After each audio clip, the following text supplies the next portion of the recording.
এখানে সি পয়েন্টটা মিলে না স্যার। এটার সি পয়েন্ট মিলে না বলতেছো? জি স্যার, কেন মানে মিলে? টেবিলের সাথে মিলে না, এম এর ভ্যালু মিলে না, এন এর ভ্যালু মিলে না। এখানে তো ভ্যালু দেয়া আছে, মিলবে না কেন?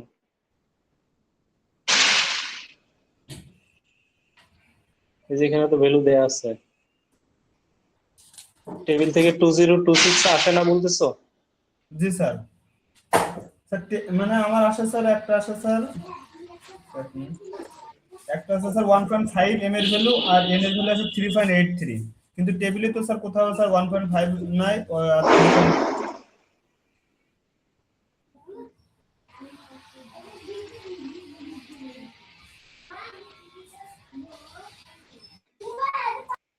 এই প্রবলেমের জন্য বলতেছো কত আসে রেশিও?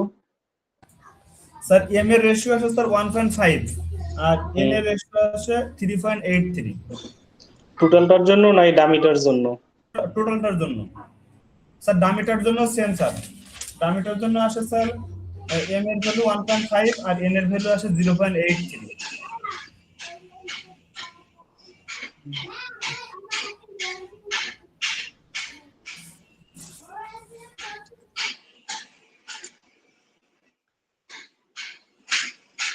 তাহলে তোমার এই টেবিলে বলো আবার এম এর ভ্যালু কত? এম এর ভ্যালু 1.5। 0.5 আর 3.8 তাহলে চাই। 1.5 তো এই 1.4 আর 1.6 এর মধ্যে আছে। জি স্যার। আর আর এন এর ভ্যালু? এন এর 83। 3.83 তো 3 আর 4 এর মধ্যে আছে। জি স্যার। তাহলে তোমার এই চারটা ভ্যালুর মধ্যে ইন্টারপোলেশন করলেই তো পেয়ে যাবে, নাই কেন? তোমার এখানে যেটা একে শেষ হয়েছে, তারপরে তো এই যে 1.2 থেকে আবার 6 পর্যন্ত আছে, দেখো তো পরেরটার জন্য সেম। যখন সেন্টারে করবা, এখানে দেখো 10 পর্যন্ত আছে, এখানেও দেখো 10 পর্যন্ত আছে। স্যার এই ইন্টারপোলেশনটা স্যার একটু দেখা দিন স্যার। নাই কেন? এখানে তো আছে। স্যার এই ইন্টারপোলেশনটা স্যার তাহলে একটু দেখাই দেন। যদি স্যার আমরা স্যার এই একটা মিলছে, মনে করেন স্যার এম এর ভ্যালু মিলছে, এন এর ভ্যালু মিলে নাই, সেক্ষেত্রে স্যার ইন্টারপোলেশন করে বের করতে পারছি সেম তাহলে ওই যে। সেই ক্ষেত্রে তুমি একবার করছো, এই ক্ষেত্রে তোমাকে দুইবার করতে হবে, এই ডিফারেন্স। স্যার এটা কিভাবে স্যার শর্টকাট কিভাবে করা যায়, এটা একটু দেখাই দেন স্যার। শর্টকাট তো কিছুই নাই, তোমাকে ক্যালকুলেশনটা দুইবার করতে হবে। তাহলে তোমার একটা আছে কত, 1.5, তাই তো? জি স্যার। তাহলে 1.5 যদি তুমি বের করতে চাও, 1.5 তো এক্স্যাক্টলি 1.4 আর 6 এর মধ্যে, তাই না? জি স্যার। আর এখানে হচ্ছে তোমার 3.83। জি স্যার। তাহলে তুমি এইটা আর এটাকে যদি অ্যাভারেজ করো, তাহলে কি 1.5 এর জন্য পাবা, এটা আর এটাকে অ্যাভারেজ করলে কি 1.5 এর জন্য পাবা, তাই না? জি স্যার। তাহলে তোমার চারটা ভ্যালুর থেকে কয়টা হয়ে যাবে? দুইটা ভ্যালু হয়ে যাবে। তখন তোমার 3 আর 1.5 জন্য কত পাবা, 4 জন্য আর 1.5 জন্য কত পাবা। তাহলে এটাকে এভারেজ করলে কি 1.5 জন্য পাবা, এটাকে এভারেজ করলে 1.5 জন্য পাবা। আর তারপরে 3 আর 4 মধ্যে কি 3.83 আছে, তারপরে ওই দুইটা ভ্যালুর মধ্যে করবা, তাহলেই তো হয়ে গেল। স্যার এভারেজ করলে স্যার হবে? এভারেজ করলে হবে না, দেড় কি এক আর 1.4 1.6 এর মাঝামাঝি না? জি স্যার, তাহলে স্যার হবে স্যার এখন। জি স্যার। তো এভারেজ করলে এখানে হবে। এখন যদি এটা 1.5 না হয়ে 1.57 থাকতো, তাহলে কি এভারেজ করলে হইতো? না স্যার, তখন এভারেজ করলে হতো না। তখন তোমাকে ইন্টারপোলেশন করতে হতো, যে এই দুইটার মধ্যে ইন্টারপোলেশন করে তুমি 1.57 এর জন্য বের করবা, আর নিচের দুইটার মধ্যে ইন্টারপোলেশন করে 1.57 এর জন্য বের করবা। তাহলে একদিকের ইন্টারপোলেশন করলে একটার জন্য চলে আসবে, তারপরে আবার বাকি অন্য দিকেরটার জন্য করবা। স্যার এরকম একটা ম্যাথ স্যার দেখাই দেন স্যার, মানে জি স্যার, ইন্টারপোলেশনটা স্যার খুবই কনফিউজিং হয়ে যাচ্ছে স্যার। ইন্টারপোলেশনের সূত্র তোমরা মুখস্থ করো তো, এই জন্য কনফিউজিং। স্যার মুখস্থ করিনি স্যার, ওইটা বুঝছি স্যার, কিন্তু স্যার এই এই যে মানে যখন এম আর এন এর দুইটা মিলতেছে না, তখন একটু সমস্যা আছে স্যার। এখানেই দেখো করে দেওয়া আছে, দুইটা মিলে না, ওরকম এখানেই থাকার কথা, এখানে নাই কোনোটাতে।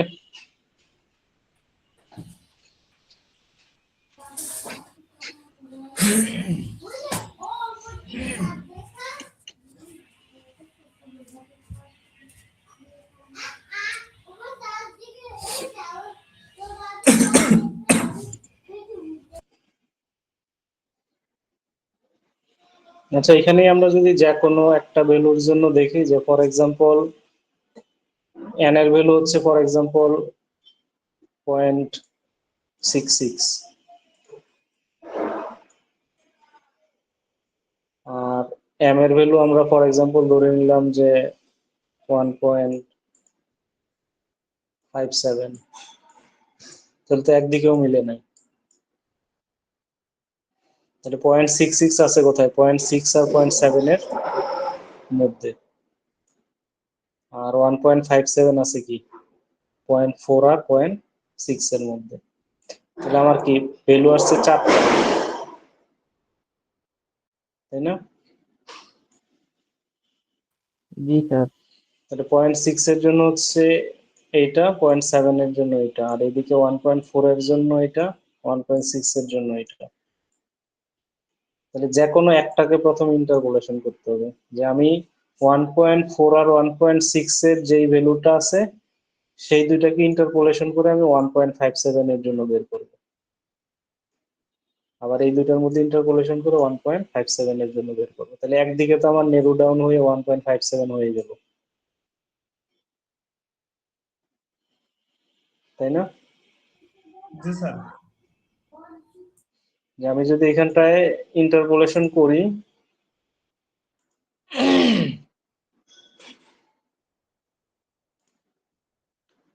ক্লিন স্পেসে লিখলে ভালো হবে, যে 1.4 আমার দরকার 1.57 এর জন্য, আর আছে হচ্ছে 1.6 এর জন্য, আর অন্যদিকে হচ্ছে আমাদের 0.6 এর জন্য আছে, 0.7 এর জন্য আছে। তাহলে আমাদের দরকার হচ্ছে ফর এক্সাম্পল 0.66 এর জন্য। তাহলে এখানে দেখো 1.4 এর জন্য কত আছে, 1.4 এর জন্য আছে 0.1475,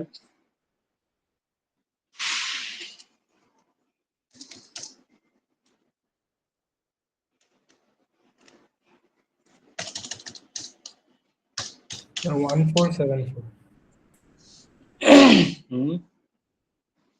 1475, আর 7 এর জন্য আছে হচ্ছে 0.1620।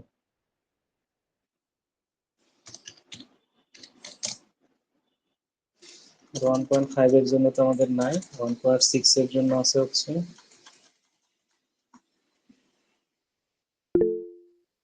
1503 1652।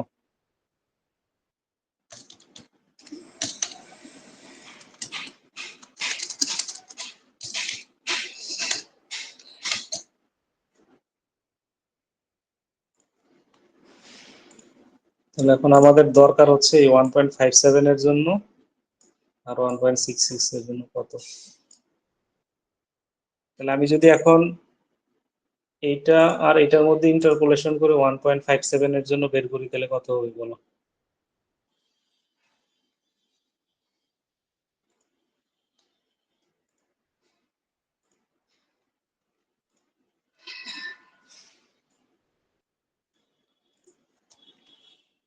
তাহলে একজন ইন্টারপোলেশন করো, যে 1.4 এর জন্য আছে এইটা, আর 1.6 এর জন্য আছে এইটা, তাহলে 1.57 এর জন্য কত হবে বলো? 0 পয়েন্ট কত হয়?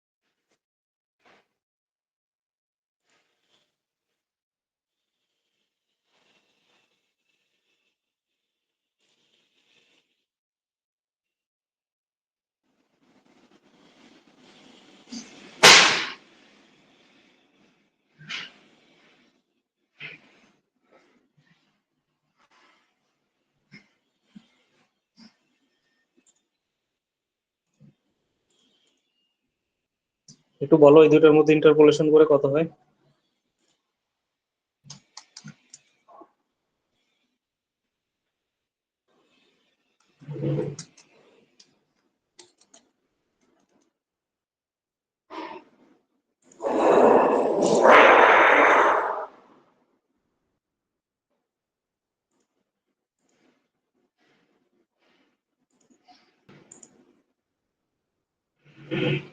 তাহলে একদিকে আছে আমাদের 1.4, দরকার আমাদের 1.57 এর জন্য, আর অন্যদিকে আছে 1.6। 1.4 এর জন্য ভ্যালু হচ্ছে কত? 1475, 0.1475, আর 1.6 এর জন্য আছে 1503। এটা আমাদের আসতেছে কত? 0.1499।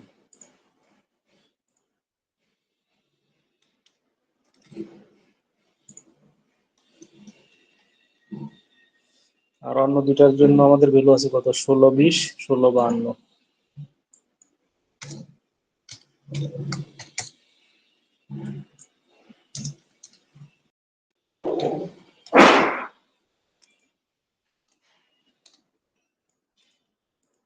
তাহলে এটার জন্য আসতেছে আমাদের 1647।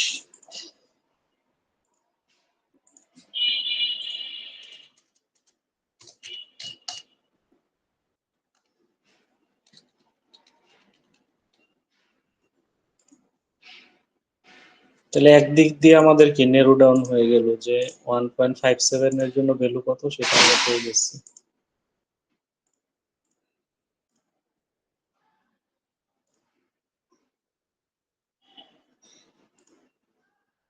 তাহলে এখানে 1.4 এর জন্য এটা ছিল, 1.6 এর জন্য এটা ছিল। তাহলে এই দুটার মধ্যে ইন্টারপোলেশন করে আমার 1.57 এর জন্য পাইছি, আর এই দুটার মধ্যে ইন্টারপোলেশন করে 1.57 এর জন্য পাইছি। এখন তুমি 1.4 এর জন্য যেটা ছিল ওটা মুছে ফেলো, যেটা আমার তো নাই, এখন দরকার নাই।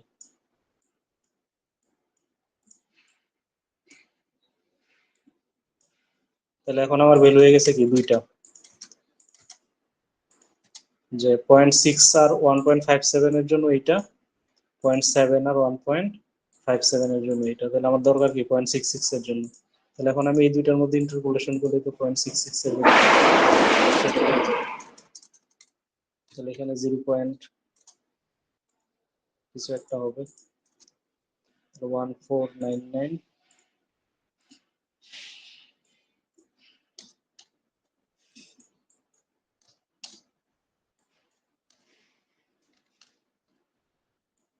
একটা হচ্ছে 0.1499, আর অন্যটা হচ্ছে আমাদের 0.1647। 0.1647, তাহলে এটা আসবে হচ্ছে 0.1602।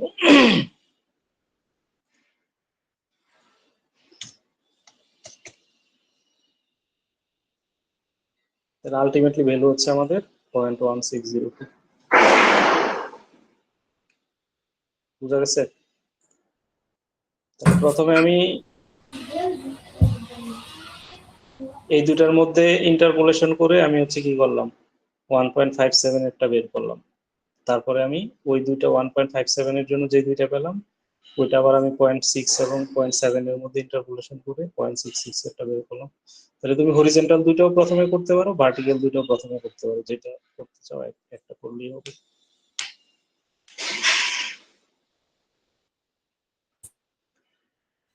বুঝতে পারছো স্যার? স্যার বুঝতে পারছি, কিন্তু স্যার মনে করছিলাম এর থেকে কোনো সহজ উপায় বের করা যাবে। সহজ উপায় বের করতে হলে চ্যাট জিপিটি কে জিজ্ঞাসা করো, আর কোনো সহজ উপায় বলে দিতে পারি কিনা। স্যার আরো সহজ চ্যাট থাকতে পারে, আরো সহজ থাকতে পারে, বাট আমার জানা নাই আর কি। জি স্যার। আর কার কোনো কোশ্চেন কনফিউশন আছে রিলেভেন্ট? না স্যার।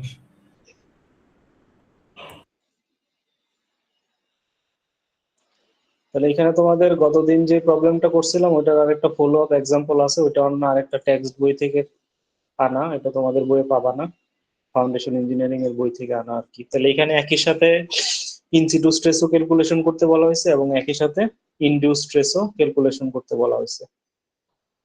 তাহলে এখানে প্রবলেমে দেখো বলছে যে একটা ফাউন্ডেশন যেটা ডাইমেনশন বলা আছে B into L, 10 metre into 12 metre, যে উইথ বলা আছে 10 মিটার, লেন্থ বলা আছে 12 মিটার, আর এই ফাউন্ডেশনের উপর টোটাল লোড চাপানো হয়েছে 30,000 কিলো নিউটন, আর ফাউন্ডেশনের ডেপথ বলা আছে 2.2 মিটার, যে সারফেস থেকে 2.2 মিটার নিচে বসানো হয়েছে। আর সয়েল প্রোফাইল কি সেটা দেওয়া আছে, যে x1 সমান 2 মিটার বলা আছে, x2 সমান 2 মিটার, x3 সমান বলা আছে 5.2 মিটার। তাহলে এখন এই প্রবলেমে যেটা বের করতে বলা হয়েছে, যে বলছে calculate the vertical effective stress at point A. তাহলে একটা পয়েন্টে এখানে ইফেক্টিভ স্ট্রেস বের করতে বলা হয়েছে যে পয়েন্টে। আর দ্বিতীয় বলছে যে ক্যালকুলেট দ্য ইনডিউস স্ট্রেস বা stress increase at point A under the center and corner of the foundation. তাহলে ফাউন্ডেশনের সেন্টার বরাবর এই এ বিন্দুতে কতটুকু স্ট্রেস হবে আর কর্নার বরাবর এ বিন্দুতে কতটুকু স্ট্রেস হবে সেটা হচ্ছে ক্যালকুলেশন করতে বলা হচ্ছে। তাহলে এই প্রবলেমটাতে বেসিক্যালি দুইটা কনসেপ্টই একসাথে করা, ইফেক্টিভ স্ট্রেস বের করা এবং হচ্ছে ইনডিউস স্ট্রেস বের করা। তাহলে ইফেক্টিভ স্ট্রেস সিম্পলি আমরা কি জানি, যে sigma prime is equal to কোন হাইটে আমরা করব multiplied by effective unit weight, অথবা ইফেক্টিভ স্ট্রেস বের করতে পারি যে ওই পয়েন্টে টোটাল স্ট্রেস বের করব, ওই পয়েন্ট পর্যন্ত ওয়াটার প্রেসার বের করবো, তাহলে একটা থেকে একটা বাদ দিলে ইফেক্টিভ স্ট্রেস পাবো। তাহলে এটা অ্যাপ্লিকেবল কি একটা লেয়ার থাকলে ওটার জন্য। এখন যদি মাল্টিপল লেয়ার থাকে তাহলে আমাকে কি করতে হবে, সাম করতে হবে, যে সামেশন অফ প্রত্যেকটা লেয়ারের হাইট কিন্তু প্রত্যেকটা লেয়ারের ইউনিট ওয়েট। তাহলে এখানে মাল্টিপল লেয়ার থাকলেও মাল্টিপল লেয়ারে বের করতে বলেনি। আগের প্রবলেম গুলোতে আমরা কি এক একটা লেয়ারের এক এক পয়েন্টে বা ইন্টারফেসে বের করছি, যেমন এখানে বের করা হয়েছে, এখানে বের করা হয়েছে প্রত্যেকটা লেয়ারে, বাট এখানে বলছে কি একটা লেয়ারের কোনো একটা পার্টিকুলার পয়েন্টে, সব জায়গাতে না। তাহলে সেই পয়েন্টটা এখানে স্পেসিফাই করে দেওয়া আছে বা ফিক্স করে দেওয়া আছে যে এ বিন্দুতে বের করতে হবে।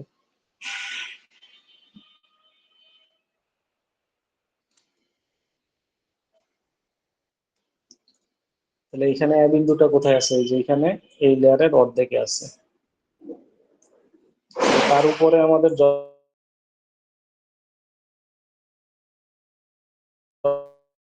সবগুলার প্রেসার এখানে কি যোগ হবে। তাহলে আমি যখন বলবো প্রত্যেকটা লেয়ারের হাইট ইনটু হবে সেই লেয়ারের ইউনিট ওয়েট। তাহলে এখানে দেখো প্রথমে 2 মিটার, 2 মিটার না তো 2.2 মিটার, আর এখানে 2 মিটার, টোটাল 4.5 মিটারের জন্য ইউনিট ওয়েট আছে দেখো 16। তারপরে কি পানি শুরু হয়েছে, তারপরে 2 মিটারের জন্য আছে হচ্ছে স্যাচুরেটেড 18, আর টোটাল হাইট আছে 5.2, তাহলে তার অর্ধেক হচ্ছে এখানে 2.6 মিটার, তাহলে ওইটার জন্য আছে দেখো 17.5।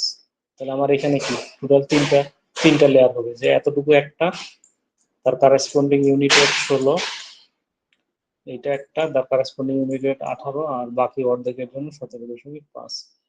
তাহলে আমার কি সাম করতে হবে তিনটাকে, প্রথম 4.2 এর জন্য 4.2 ইন্টু 16, আর পরে 2 মিটারের জন্য পানির ইউনিট ওয়েটটা বাদ দিতে হয়েছে ইফেক্টিভ বের করার জন্য। আমরা জানি কি effective unit wait is equal two saturated unit wait minus হচ্ছে কি ওয়াটারের ইউনিট ওয়েট। তাহলে এখানে ওয়াটারের ইউনিট ওয়েটটা কি হবে, কিলো নিউটন পার মিটার কিউবে 9.81, আর বাকি 2.6 এর জন্য স্যাচুরেটেড থেকে ওয়াটার একটা বাদ দেওয়া হয়েছে। তাহলে টোটাল ইফেক্টিভ স্ট্রেস হবে 103.5 kilo newton per metre square, যেটা আমরা আগের প্রবলেম গুলোতে একবারে করছি। এখানে যেমন আলাদা আলাদা করা হয়েছে আবার একবারে করা হয়েছে। এটাতে যদি দেখো যে প্রথমে টোটাল বের করা হয়েছে, তারপরে ওয়াটার বের করা হয়েছে, একটা থেকে একটা বাদ দিয়ে ইফেক্টিভ বের করা হয়েছে, অথবা যতটুকু আমাদের ড্রাই আছে সেটার height into dry unit weight, আর যতটুকু পানি আছে ওখান থেকে কি করা হয়েছে পানির ইউনিট ওয়েটটা বাদ দেওয়া হয়েছে। যেমন এটাতে পরের 2 লেয়ারে কি পানি আছে আর প্রথমটাতে ড্রাই। তাহলে এখানেও সেম একই ওয়েতে করা হয়েছে, একবারে করে ফেলা হয়েছে। আমাদের একবারে করতে পারলে তো আলাদা আলাদা দরকার নেই, যদি আমাদের টোটাল স্ট্রেস বা ওয়াটার প্রেশার আলাদাভাবে প্রয়োজন না হয়। আর দ্বিতীয় বলছে যে সেন্টারে এবং কর্নারে আমাদের ইনডিউস স্ট্রেস বা স্ট্রেস ইনক্রিজটা কত হবে। তাহলে আমরা সেন্টারের জন্য আমরা কি জানি যে কতটুকু আমাদের ইনডিউস স্ট্রেস হবে, সেটা হচ্ছে কতটুকু স্ট্রেস আমি অ্যাপ্লাই করতেছি মাল্টিপ্লাইড বাই I4 যখন আমরা সেন্টারে বের করবো রেক্টেঙ্গুলার এরিয়া। আর যখন আমরা কর্নারে বের করব তখন ছিল কি del sigma Z is equal to Q into I3। তাহলে অন্যগুলোতে আমরা টেবিল থেকে বের করছি, এই প্রবলেমটাতে এটা ফর্মুলা দিয়ে দেখানো আছে। তাহলে প্রথমে হচ্ছে কর্নারে বের করেছি, উল্টা লিখে গেছি ফর্মুলা, এটার জন্য হবে I3 আর ওইটার জন্য হবে হচ্ছে I4। প্রথমে কর্নারে করা হয়েছে, তারপরে সেন্টারে করা হয়েছে।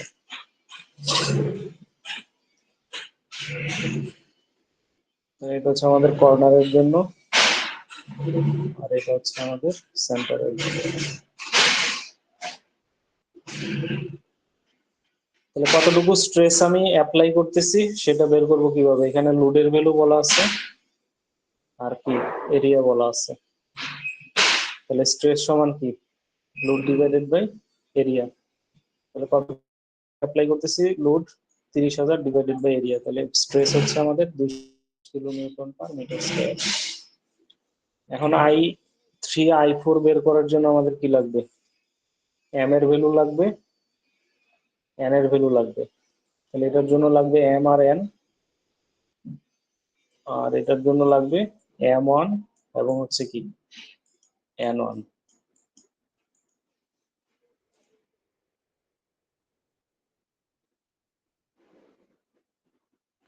তাহলে যে কর্নারের জন্য আমাদের M বাই জেড,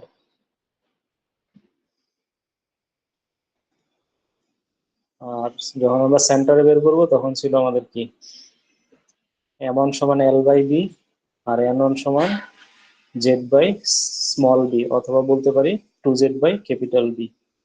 তাহলে এই রেশিওটা বের করে আমাদের কি করতে হবে, টেবিল থেকে অথবা এই ফর্মুলা থেকে আমরা I4 এবং হচ্ছে I3 ভ্যালুটা বের করতে পারি। তাহলে এখানে প্রবলেমটাতে ফর্মুলা ইউজ করে বের করা হয়েছে। তাহলে এখানে জেড এর ভ্যালু কি 6.6। তাহলে এটা কিভাবে আসলো, তাহলে জেডটা হচ্ছে কি যে কোন লোকেশনে আমি স্ট্রেস অ্যাপ্লাই করতেছি আর কোন লোকেশনে আমি ক্যালকুলেশন করব, ওই দুইটার মধ্যবর্তী ডিসটেন্সটা হচ্ছে কি আমাদের জেড এর ভ্যালু। তাহলে এখানে দেখো স্ট্রেস অ্যাপ্লাই করা হচ্ছে এখানে, ফাউন্ডেশনের বটমটা আছে এখানে, মানে কি সয়েলের উপর স্ট্রেসটা অ্যাপ্লাই হবে এখানটায় কিউ। আর আমি ক্যালকুলেশন করতেছি এ বিন্দু, তাহলে এই দুটার মধ্যবর্তী যার দূরত্ব সেটাই আমার কি জেড এর ভ্যালু। তাহলে ডিসটেন্স কত, এখানে আছে 2 মিটার, তারপরে আছে আরো 2 মিটার, আর তারপরে আছে 2.6 মিটার। তাহলে টোটাল হচ্ছে আমাদের 6.6 মিটার যে আমি অ্যাপ্লাই করছি এখানে, আর ক্যালকুলেশন করবো এই লেয়ারের অর্ধেকে। তাহলে এই দুইটার মধ্যে দূরত্বটাই হচ্ছে আমাদের কি জেড এর ভ্যালু।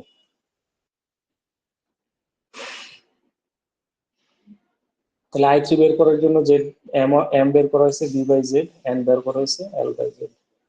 তাহলে এই দুটো ভ্যালু আমি ফর্মুলাতে বসাই দিলে কি I3 ভ্যালু কত সেটা পেয়ে যাবো, অথবা আমি টেবিল থেকেও বের করতে পারি। এখানে ডাবল ইন্টারপোলেশন লাগবে 1.52 আর 1.82 জন্য যদি বের করতে চাও। যে এখানে দেখা হচ্ছে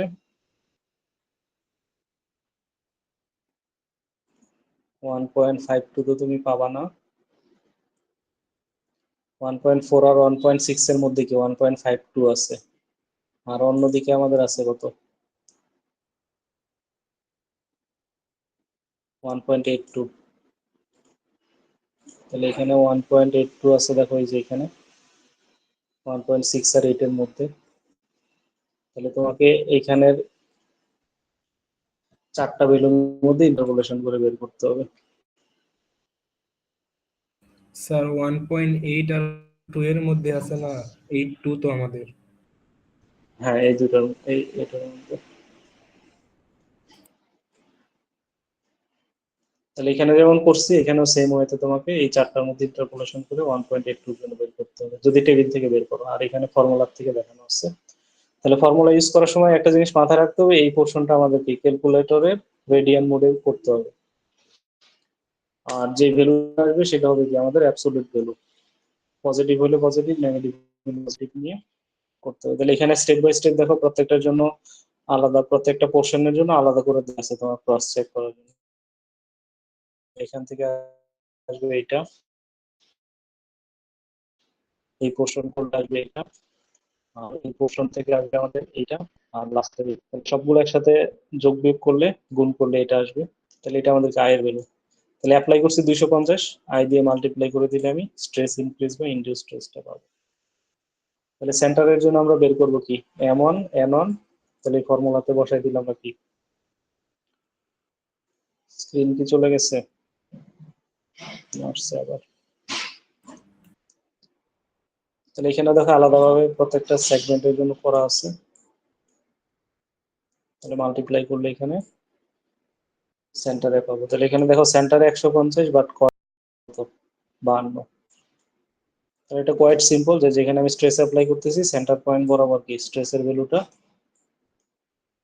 ম্যাক্সিমাম হবে, আর সেন্টার থেকে আমি ডানে বামে যত দূরে যাব স্ট্রেসের ভ্যালু কি আস্তে আস্তে কমতে থাকবে। তাহলে এখানে যে প্রবলেমটা আছে এটা একই প্রবলেমের মধ্যে সেন্টারেও বের করতে হচ্ছে, আবার কর্নারেও বের করতে বলা হচ্ছে, পাশাপাশি ইফেক্টিভ স্ট্রেস কত হবে সেটাও বের করতে বলা হচ্ছে।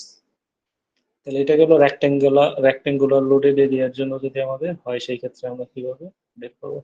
তাহলে এটা কমনলি আমাদের দেখা যাবে ফাউন্ডেশনের অ্যানালাইসিস বা ক্যালকুলেশনের সময় আমাদের কাজে লাগবে, কারণ মোস্ট অফ দ্য কেসে দেখা যাবে ফাউন্ডেশন রেক্টেঙ্গুলার শেপের অথবা স্কোয়ার শেপের হতে পারে, আর ফিউ ইনস্ট্যান্সেস সার্কুলার শেপের হতে পারে।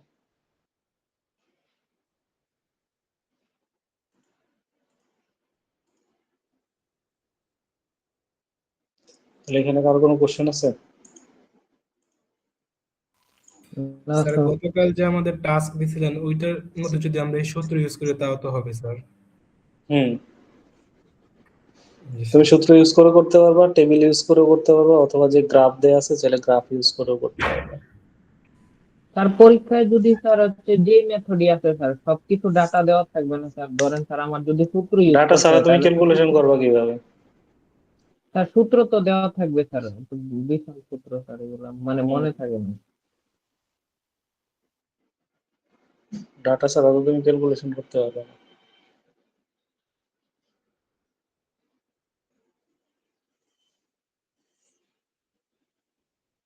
হ্যাঁ বলো।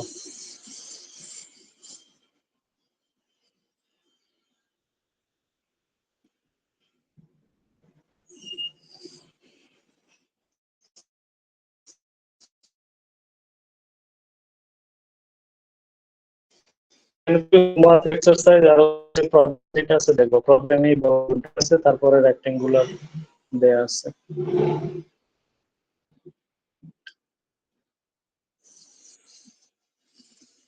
এখানে তোমার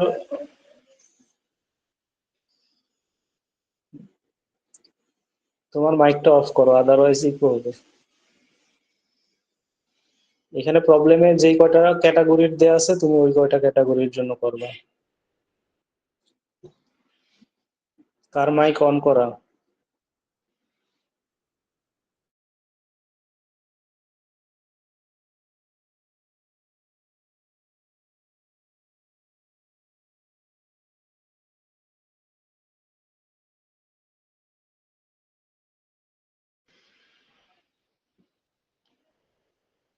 কারো কারো মাইক কি অন করা আছে? না স্যার, কারো মাইক অন করা নাই। আচ্ছা, যেটা বলতেছিলাম তোমার এখানে প্রবলেমে যে কয়টা ক্যাটাগরির করে দেয়া আছে ওই কয়টা ক্যাটাগরি করো। প্রথমটা বলা আছে কি স্ট্রিপ লোডের জন্য, পরেরটা বলা আছে সার্কুলার লোডের জন্য। তাহলে সার্কুলারের আমাদের কি সেন্টারে হইতে পারে সার্কেলের, অথবা কি সেন্টারের বাইরে যে কোনো রেডিয়াসে হইতে পারে ডিসটেন্স দূরে। সিমিলারলি রেক্টেঙ্গুলারের জন্য আছে, তাহলে রেক্টেঙ্গেলের সেন্টারে হইতে পারে, কর্নার হইতে পারে, অথবা আদার কোনো পয়েন্টে হইতে পারে।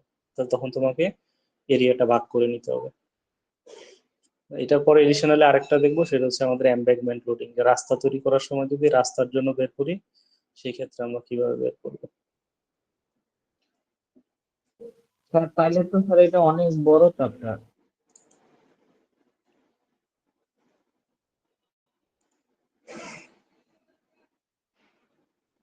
চ্যাপ্টার তো বড়, আমরা শর্ট করে তো 1/3 পড়তেছি না, তারও কম পড়তেছি।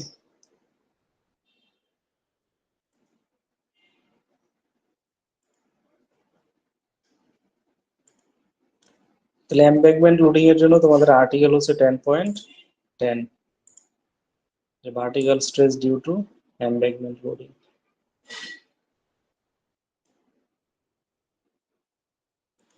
তাহলে এমব্যাকমেন্ট লোডিং এর জন্য এই ফিগারটা হচ্ছে আমাদের ইম্পর্টেন্ট, যে যে কোনো এমব্যাকমেন্ট থাকুক না কেন আমাকে এই ফিগারে হচ্ছে সেটাকে কনভার্ট করে নিতে হবে। তাহলে এটা একটা কি রাস্তার ক্রস সেকশন যদি আমরা চিন্তা করি, তাহলে এখানে অর্ধেক পোর্শন দেখানো রাস্তার, এদিকেও কি বাকি অর্ধেকটা আছে। আমরা একটা রাস্তা তৈরি করব, এতটুকু আমি কি সয়েলের উপরে, এক্সিস্টিং সয়েলের উপর আমি কি করব, মাটি ফিল আপ করে একটা সার্টেন হাইটে এটাকে ভরাট করব, তারপরে এটার উপর দিয়ে আমি কি রাস্তাটা তৈরি করব। তাহলে যেহেতু সিমেট্রিক, সেন্টার বরাবর কি সিমেট্রিক, এদিকেও যা স্লোপ থাকবে রাস্তার, দেখা যাবে কি এদিকে আমাদের ইউজুয়ালি সেম স্লোপ থাকবে। তাহলে এই জন্য অর্ধেক পোর্শনের জন্য আমরা করে 2 দিয়ে গুণ করে দিলে টোটালটার জন্য স্ট্রেস কত সেটা পেয়ে যাবে।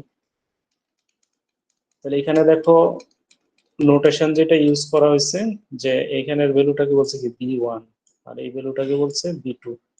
তাহলে এই স্লোপিং যতটুকু থাকবে সেটার হরিজন্টাল ডিসটেন্সটাকে বলতেছি B2, আর এমব্যাকমেন্টের হরিজন্টাল পোর্শন যেটা থাকবে সেটার অর্ধেক পোর্শনকে বলতেছি আমরা B1। তাহলে যদি আমি এই পয়েন্ট বরাবর নিচে কোনো একটা ডেপথে স্ট্রেসের ভ্যালুটা ক্যালকুলেশন করতে চাই, তাহলে এই পোর্শনটুকু হচ্ছে আমাদের B1 আর এই পোর্শনটুকু হচ্ছে আমাদের B2। আর সারফেস থেকে কতটুকু ডেপথে আমি ক্যালকুলেশন করবো এটাকে বলতেছি কি জেড এর ভ্যালু। আর এখানে স্ট্রেস কতটুকু অ্যাপ্লাই করতেছি, বেসিক্যালি কতটুকু আমাদের হাইট আছে ইনটু ইউনিট ওয়েট। এখানে যদিও কিউ নট দিয়ে বলা আছে, এটাই বেসিক্যালি আমাদের সিগমার ভ্যালু, যে হাইট ইনটু ইউনিট ওয়েট। তাহলে এখানে অ্যাপ্লাই করা হচ্ছে কতটুকু হাইট আছে ইনটু হচ্ছে কি সয়েলের ইউনিট ওয়েট। তাহলে B1 B2 এবং এই জেড এর ভ্যালুর বেসিসে আমাকে রেশিও বের করতে হবে, যে রেশিওটা ইউজ করে আমরা এই টেবিল থেকে আই এর ভ্যালুটা বের করব। তাহলে এখানটায় এমব্যাকমেন্ট লোডিং এর জন্য এটাকে বলছে I2। তাহলে সিগমা জেড সমান হবে কতটুকু আমি অ্যাপ্লাই করতেছি, যেটা হচ্ছে আমাদের কিউ নট মাল্টিপ্লাইড বাই হচ্ছে I2। তাহলে অ্যাপ্লাইড স্ট্রেসকে I2 দিয়ে মাল্টিপ্লাই করে দিলাম, ইনডিউস স্ট্রেস কত সেটা পেয়ে যাব। তাহলে এটা বের করার জন্য তোমাকে B2 বাই জেড এর রেশিও বের করতে হবে, আর এই লাইনগুলো আছে কি B1 বাই জেড এর রেশিও। তাহলে B2 বাই জেড এর রেশিও থেকে আমরা এই লাইনে যাব, যেখানে মিলবে ওখান থেকে আমি ওয়াই এক্সিসে আসবো। তাহলে এখানে আমি যে ভ্যালুটা পাবো সেটাই হবে কি I2 এর ভ্যালু। আবার এখানে এই অ্যাঙ্গেল থেকেও চাইলে আমরা বের করতে পারবো ইকুয়েশন বা ফর্মুলা ইউজ করে। তাহলে এখানে ইকুয়েশন 10.25 এ বলা আছে যে ইনডিউস স্ট্রেস ইকুয়াল টু কতটুকু আমি অ্যাপ্লাই করতেছি মাল্টিপ্লাইড বাই I2। তাহলে I2 টা as a function of B1 by Z আর B2 বাই জেড আকারে হচ্ছে কি ফিগারে দেখানো আছে। তাহলে আমরা এই ফিগার থেকে নিতে পারবো।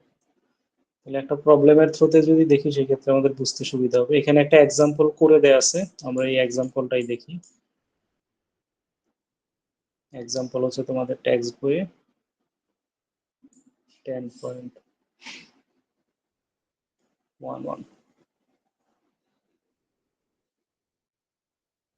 তাহলে এখানে এমব্যাকমেন্টের দেখো টোটাল সেকশনটাই দেখানো আছে, আর ক্যালকুলেশন করতে বলা হয়েছে এই পয়েন্টে আর এই পয়েন্টে ইনডিউস স্ট্রেসের ভ্যালু কত হবে। তাহলে একটা দেখো এমব্যাকমেন্টের মাঝ বরাবর 5 মিটার নিচে, আর একটা দেখো এমন একটা লোকেশনে আছে যেটা কি এমব্যাকমেন্টের মাঝামাঝি নাই। তাহলে এমব্যাকমেন্টের ক্রেস্ট আছে আমাদের 5 মিটার, আর এখানে দুই পাশে স্লোপের লেন্থ আছে 14 মিটার 14 মিটার। তাহলে এটাকে আমাকে কি করতে হবে, ওই আগের যে ফিগারটা দেখে আসছি ওইটার মতো করে কি করতে হবে, ভাগ করতে হবে। তাহলে এটা মাঝ বরাবর যদি আমি ভাগ করি তাহলে ফিগার আলটিমেটলি দেখা যাবে এতটুকু দাঁড়াবে। তাহলে এক পাশ করলেই আমার কি 2 দিয়ে গুণ করে দিলে অন্য পাশের জন্য এখানে প্রেসার কত সেটা পেয়ে যাবে। তাহলে point of interest, that means যেই পয়েন্টের নিচে আমি স্ট্রেসের ভ্যালুটা ক্যালকুলেশন করব ওই পয়েন্ট বরাবর এমব্যাকমেন্টটাকে হচ্ছে আমি স্প্লিট করব বা ভাগ করব।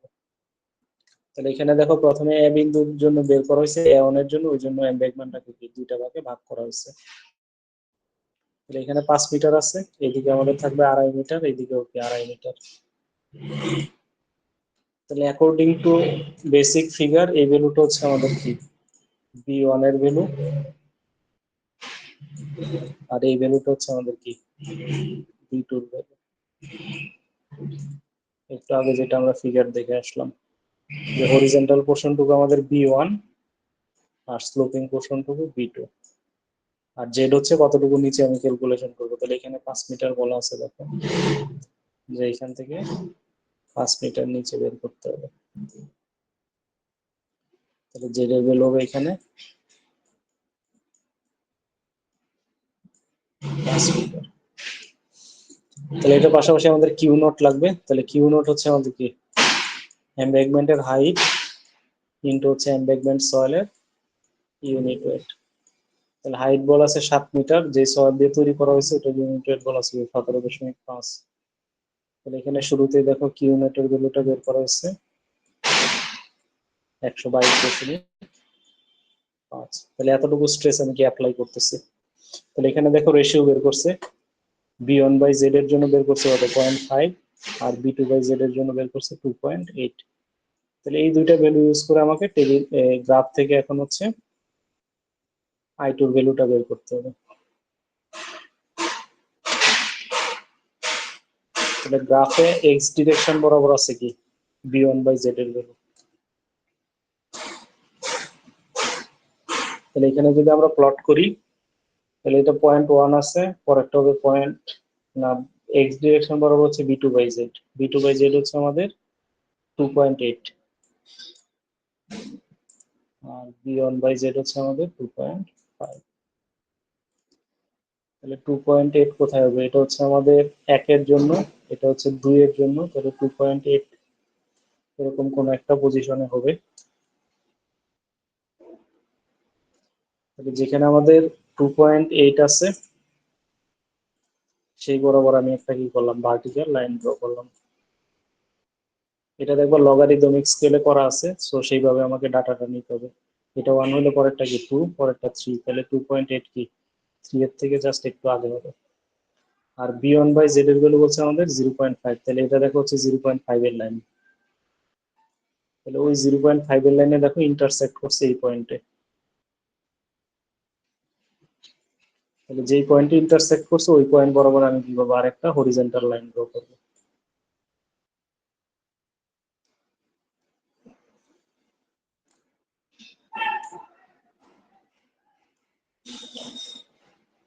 তাহলে ওই হরিজন্টাল লাইনটা দেখো এখানে এসে ম্যাচ করছে।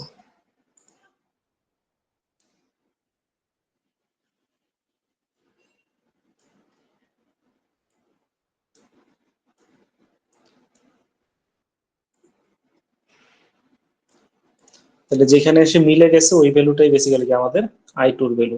তাহলে এটা রিড করো কত হবে অ্যাপ্রক্সিমেটলি। তাহলে এটা 0.45 হইলে পরেরটা হচ্ছে কত 0.46। তাহলে 0.46 থেকে কি একটু কম আছে, তাহলে 0.457 বলা যেতে পারে অ্যাপ্রক্সিমেটলি। এখানে দেখি কত বের করছে,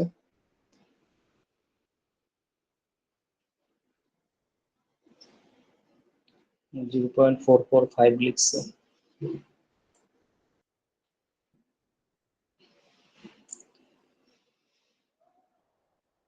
445 তো হওয়ার কথা না তার থেকে।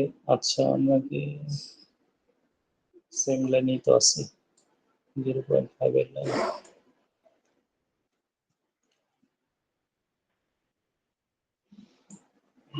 2, 3,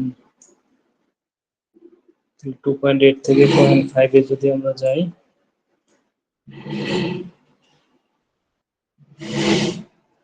আপনার হরিজন্টাল লাইনটা টানা একটু স্যার বাঁকা হয়েছে মনে হচ্ছে। বাঁকা হইলো 0.45 এর থেকে বেশি হওয়ার কথা আর কি ভেবে।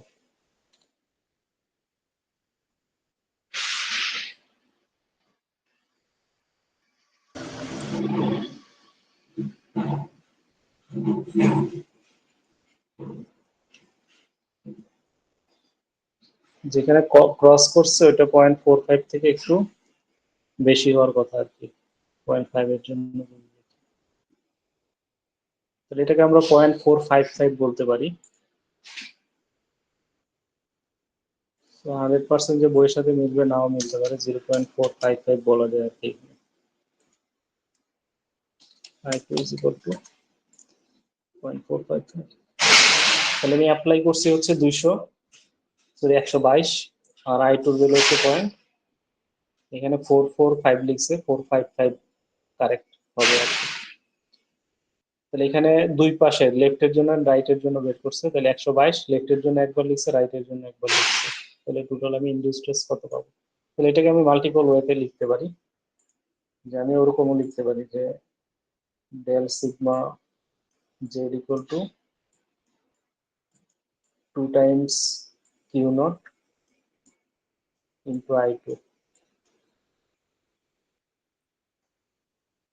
এটা বললে তুমি যা পাবা, এটা বললে একই জিনিস পাবা। অথবা তুমি লিখতে পারো, এটা লেখাটাই সহজ, দুইটা আলাদা করে যোগ করা যায় কথা, 2 দিয়ে গুণ করে করাটা একই কথা। তাহলে আমরা এখানে যেটা ক্যালকুলেশন করছি শুধুমাত্র কি বাম পাশের জন্য ক্যালকুলেশন করছি। তাহলে বাম পাশ থেকে আমি যা পাবো, ডান পাশ থেকে কি সিমিলার প্রেসার আসবে, তাহলে দুইটা আমরা কি করবো, যোগ করে দিব, অথবা 2 দিয়ে গুণ করে দিলে হয়ে যাবে, একই কথা। বুঝা গেছে এতটুকু? জি স্যার।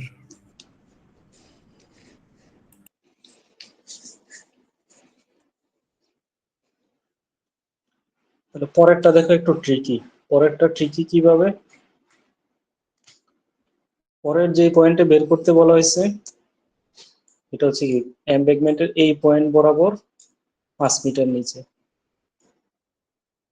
তাহলে এখন যদি আমি এই পয়েন্ট বরাবর এমবেগমেন্টটাকে ভাগ করি, তাহলে দেখো একদিকে আসবে এরকম, আর অন্য দিকে আসবে হচ্ছে এরকম, তাই না? এটা লেফট সাইড, আর এটা হচ্ছে আমাদের কি রাইট সাইড। তাহলে রাইট সাইডে হচ্ছে এই পোর্শনটুকু আছে আমাদের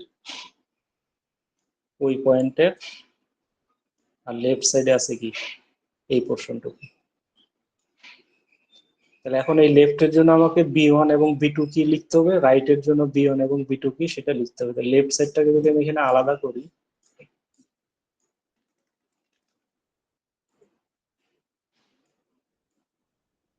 এতটুকু দেখো বলা আছে 5 মিটার, তার মানে বেসিক্যালি স্লোপের এই ভ্যালুটা হচ্ছে আমাদের কি 5 মিটার। তাহলে এটা আমাদের কি হবে B2। তাহলে এখানে কি B1 আছে, এই বাম পাশের জন্য B1 এর ভ্যালুটা কি হবে 0 হবে, কারণ কি ওখানটায় কোনো আমাদের এরকম হরিজন্টাল পোর্শন নাই, ওই জন্য আমাদের কি B1 এর ভ্যালুটা 0। ডান পাশের জন্য দেখো, ডান পাশেরটা তো হচ্ছে কোনো ফিগারের সাথেই মিলে না, এই শেপ কি আমাদের আছে, না স্যার। বেসিক ফিগার আমরা যেটা দেখলাম ওখানে শেপটা হচ্ছে কি এরকম।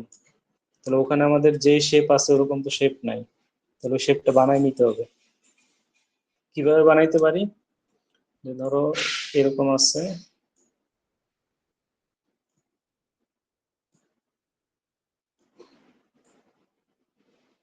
এখন আমি যদি এখানে এতটুকু এরিয়া অ্যাজিউম করি যে এতটুকু আমার ধরে নিলাম, তাহলে এখন কি হবে, এই পুরোটা হবে কি B1, আর বাকিটুকু হবে আমাদের কি B2। তাহলে আগের বার প্রবলেমে যেমন আমরা ইম্প্রোভাইজ করে নিছিলাম, যে ধরে নিছিলাম যে এতটুকু এরিয়াও আমাদের আছে, তাহলে এখানে আমাকে কি করতে হবে, ধরে নিতে হবে যে যেটুকু নাই এতটুকু আমাদের আছে। তাহলে এতটুকু একবার আছে ধরে ক্যালকুলেশন করবো, আবার কি করবো এই স্মল পোর্শনের জন্য বের করে ওটাকে আবার কি করবো, বাদ দিয়ে দিব। তাহলে এখানে দেখো এটাই করা হয়েছে, পরের ফিগারটা যখন ড্র করা হয়েছে, যে প্রথমে বাম পাশেরটাকে বাম দিকে ড্র করা হয়েছে আর ডান পাশেরটাকে ডান দিকে ড্র করা হয়েছে। তাহলে এখানে এই পোর্শনটা তো অ্যাকচুয়ালি নাই, অ্যাজিউম করা হয়েছে। তাহলে প্রথমে এই দুটো যোগ করা হয়েছে, যতটুকু আমি আলাদা ধরছি এতটুকু দেখো আবার কি করা হয়েছে, বিয়োগ করা হয়েছে। তাহলে এটার জন্য বের করব, এটার জন্য বের করব, দুটো যোগ করব, আবার এটার জন্য বের করব, এটা কি করব, বিয়োগ করব। এর জন্য আমাকে কি করতে হবে, আলাদা আলাদা b1/z b2/z এর রেশিও বের করে কিউর ভ্যালুটা বের করতে হবে। দেন ওখান থেকে যোগ বিয়োগ করে কতটুকু আমাদের ইনডিউস স্ট্রেস আছে সেটা বের করতে হবে। তাহলে এটার জন্য দেখো আমাদের b1 এর ভ্যালু হচ্ছে 5, সরি b1 এর ভ্যালু 0, b2 এর ভ্যালু হচ্ছে 5। এটার জন্য b1 সমান হচ্ছে 14 মিটার আর b2 সমান হচ্ছে 14 মিটার। আর যতটুকু আমি এক্সট্রা ধরে নিছি এটার জন্য দেখো b2 এর ভ্যালু হচ্ছে 9 মিটার আর b1 এর ভ্যালু 0, যেহেতু কোনো হরিজন্টাল পোর্শন নাই। আর সবগুলোই জেড এর ভ্যালু কত, প্রত্যেকটার জন্য জেড এর ভ্যালু হচ্ছে 5 মিটার। তাহলে এটার জন্য b1/z, যে প্রত্যেকটার জন্য দেখো এখানে বের করা হচ্ছে, যে প্রথমে বের করেছি কি লেফট সাইডের জন্য 5/5 1, 0/5 হচ্ছে কি 0।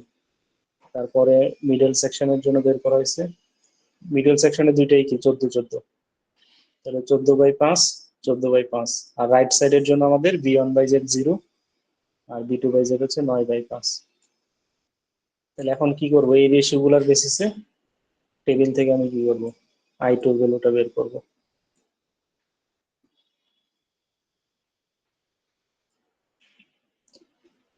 তাহলে লেফটের জন্য বের করা হয়েছে, মিডলের জন্য বের করা হয়েছে, রাইটের জন্য বের করা হয়েছে। তাহলে প্রথম দুইটা যোগ করা হয়েছে আর রাইটে যেটা ডামি আমি ধরে নিয়েছি ওটা বিয়োগ করা হয়েছে, তারপর টোটালটা কত সেটা পাওয়া গেছে। তাহলে এখানটায় দুইটা জায়গাতে বুঝতে একটু প্রবলেম হবে, ওই দুইটা ক্লারিফাই করি। একটা হচ্ছে কিউ নোটের ভ্যালু। তাহলে কিউ নোট সমান আমাদের কি ছিল, যে হাইট ইনটু ইউনিট ওয়েট। তাহলে যখন আমি এই বরাবর আলাদা করব তখন দেখো হাইটের কি কম বেশি আছে। তাহলে বাম পাশের হাইটটুকু কত, এই হাইটটুকু দেখো আমাদের হচ্ছে 2.5 মিটার। 2.5 মিটার কিভাবে আসলো,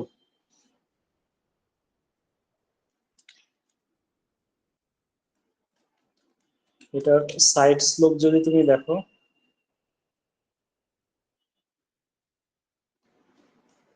আমাকে বের করতে হচ্ছে এখানে।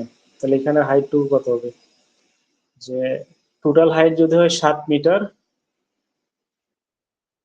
তাহলে আমাদের বেস হচ্ছে কত, 14 মিটার। তাহলে স্লোপটা কত, 1:2।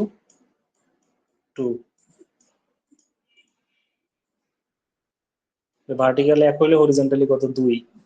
তাহলে এইখানটায় এসে আমাদের হরিজন্টাল আছে কত, 5 মিটার। তাহলে এই ভার্টিক্যাল হাইটটুকু কত হবে, 2.5 মিটার, যেহেতু স্লোপ হচ্ছে কি 1:2। তাহলে যেখানে স্ট্রেস বের করছে 2.5 ইন্টু 17.5, 43।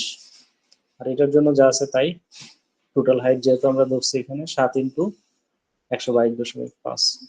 আর যতটুকু আমরা এই যে আলাদা ধরলাম এই সেগমেন্টেড পার্ট, এটা হচ্ছে কত, 9 মিটার। যে টোটালটা হচ্ছে 14 মিটার। 14 থেকে যদি আমাদের এখানে 5 মিটার চলে যায়, তাহলে এখানে আমাদের এই হাইটের জন্য বাকি থাকবে হচ্ছে আরো এডিশনাল 9 মিটার, 14 থেকে 5 চলে গেলে। তাহলে যেখানে 9 মিটারের জন্য হাইট হয়েছে কত, 4.5 মিটার, যেহেতু স্লোপ হচ্ছে আমাদের 1:2। তাহলে যে বাকি 4.5 মিটারের জন্য বের করছে এখানে কিউ নোটের ভ্যালু 78.75। তাহলে এখানে তিনটা ফিগারের জন্য কিউ নোটের ভ্যালু কিন্তু তিনটা হবে।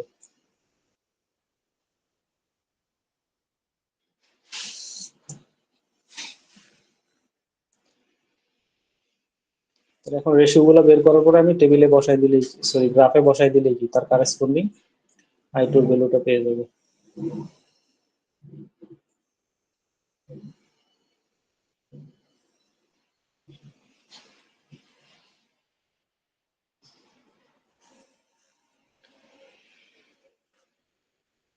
আর বুঝতে কোনো সমস্যা হয়েছে এটাতে?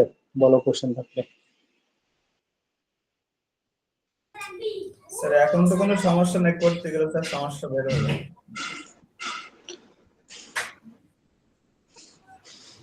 তো প্রবলেম সেকশনে তোমরা সিমিলার প্রবলেম পাবা, যেমন ফর এক্সাম্পল 10.15 যদি দেখো, তাহলে এটাতে দেখো বলছে এ বিন্দুতে বের করার জন্য, বি বিন্দুতে বের করার জন্য, সি বিন্দুতে বের করার জন্য।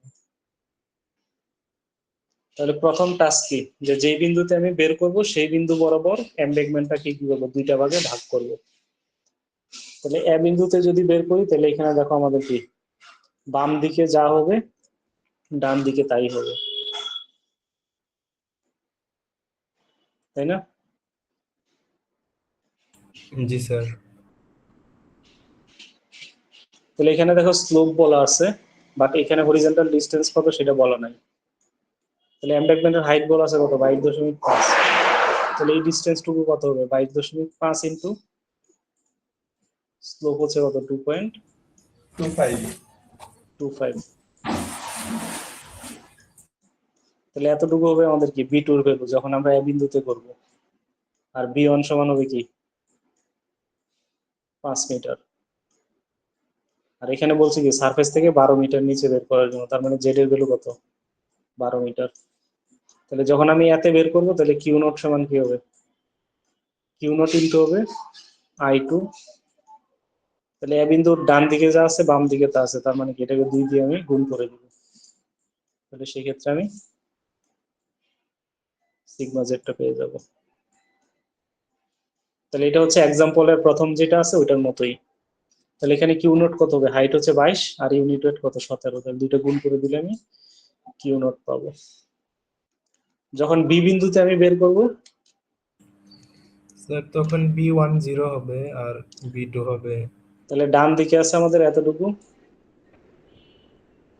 তাহলে এখানে আমাদের B2 হবে কত,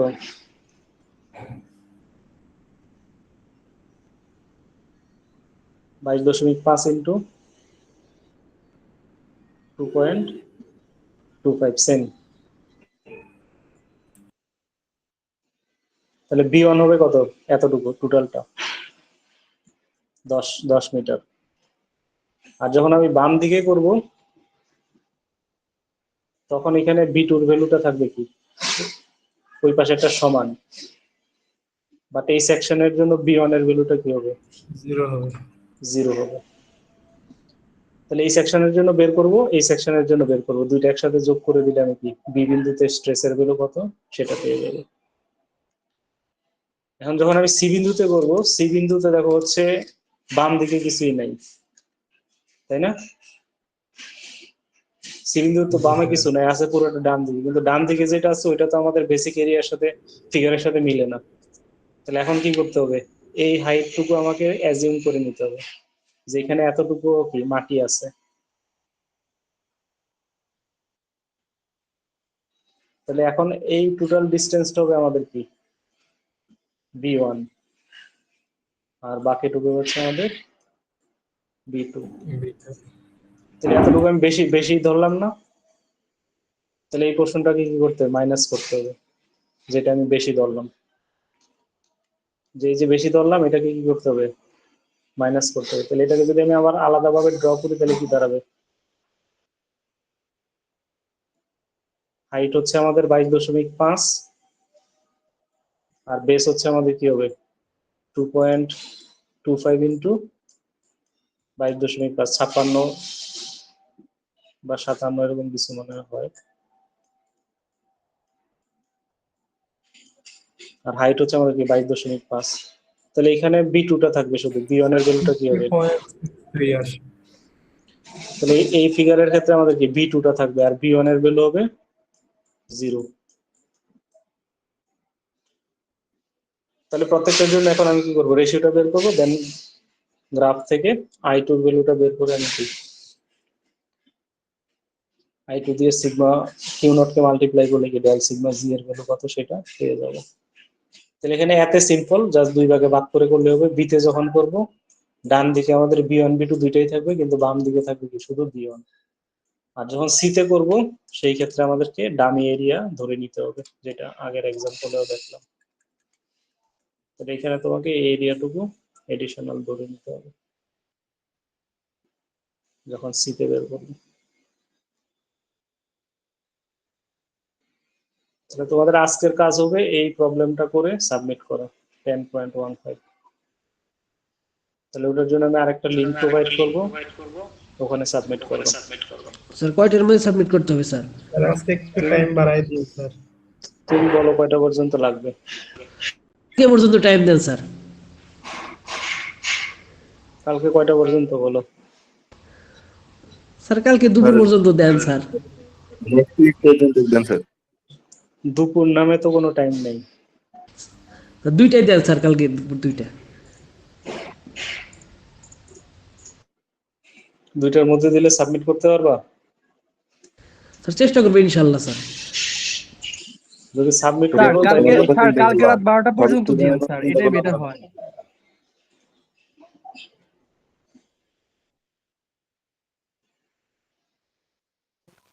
স্যার তাহলে কি বি সেকশনে ডাবল অ্যাটেন্ডেন্স দিবেন? হ্যাঁ, স্যার বি সেকশনে কি তাহলে ডাবল অ্যাটেন্ডেন্স দিবেন? হ্যাঁ।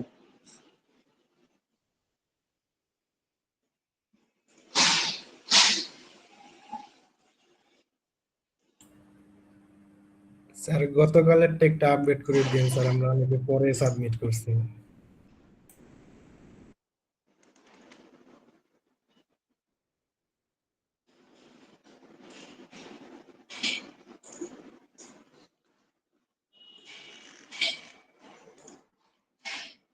ঠিক আছে, তাহলে কালকে টাইম দিয়ে ওটা আমি লিংক তোমাদের গ্রুপে দিব, ওখানটায় সাবমিট করে দিবে। আর যদি কোনো জায়গায় কনফিউশন হয় সেক্ষেত্রে জানাবো। তাহলে স্যার কালকে কয়টা পর্যন্ত সময় দিলেন স্যার কালকে? তুমি তো বললা 2টা পর্যন্ত দিতে। জি স্যার। ঠিক আছে। ঠিক আছে স্যার, আসসালামু আলাইকুম স্যার। কালকে স্যার আমরা স্যার 5টা পরে